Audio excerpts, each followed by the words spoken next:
First, the Sparks Middle School shooting, then the Renown shooting. It's no longer if it will happen again, but when.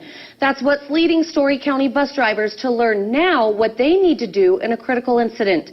KOLO 8 News Now's Colin Ligren's live in Virginia City, where drivers learned today how to deal with an active shooter on a moving bus.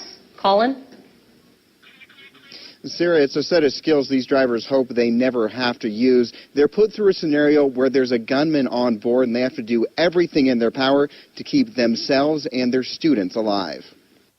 It's a situation that's not unthinkable. A student sneaks onto a bus with a gun and then starts picking out targets. We need to offer as much, or if not better, type of training for the school bus drivers because they are more exposed. Where schools have limited entry, lots of staff to deal with problems, and several directions to run, that's just not the case on a moving bus. If I ever have to call a parent and tell them that I couldn't protect their child, their life is over and so is mine.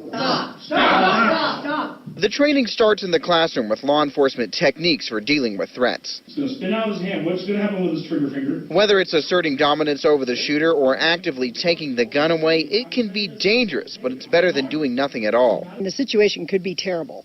It could be terrible. We are going to learn skills today that will enable us to make the right decision right at the right time. We're going to run a number of different scenarios for the drivers. Scenario 1, a kid in the back pulls a gun. Okay, wag that tail. The driver jerks the wheel to knock over the shooter, then rushes to take over the weapon. Okay. So that won't work. Closing the door won't work. Scenario 2 places the shooter at a bus stop. Drivers are told, don't stop if someone seems suspicious. I'm looking forward to getting every one of my drivers in that driver's seat and practicing maneuvers today. Strike for the throat.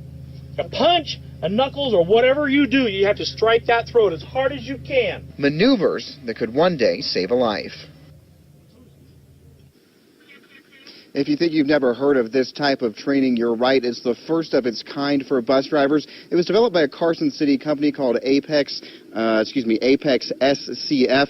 They hope that the training will catch on and that more people will prepare for the worst and hope for the best.